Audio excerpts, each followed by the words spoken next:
I think I really understand why people always focus on escapism when it comes to dealing with hardship in their life.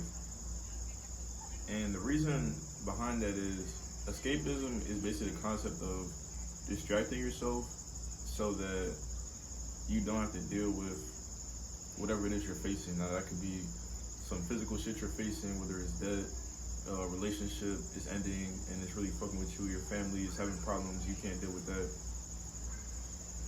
The concept of escapism is inherently paradoxical because in you running and running and running and running from your problems are just stacking and stacking and stacking up against you.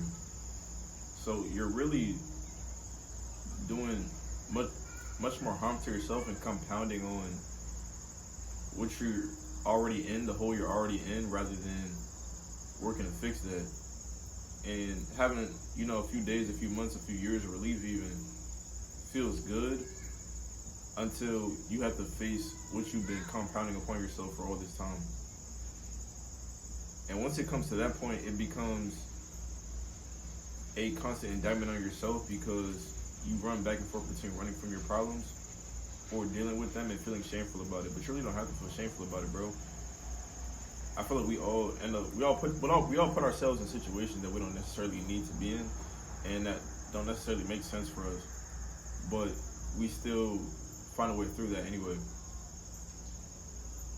And I feel like no matter what happens in your life, no matter what hole you end up in, there's always a route for growth, and there's always a route for it to be like a springboard opportunity. Stop looking at things like, oh, bro, I'm fucked.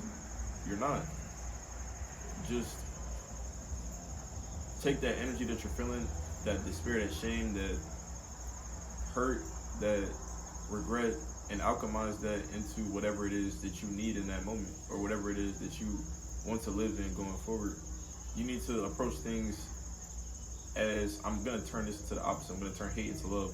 I'm going to turn lust into motivation. I'm going to turn anger into passion. I'm going to turn everything that holds me back into what pushes me forward.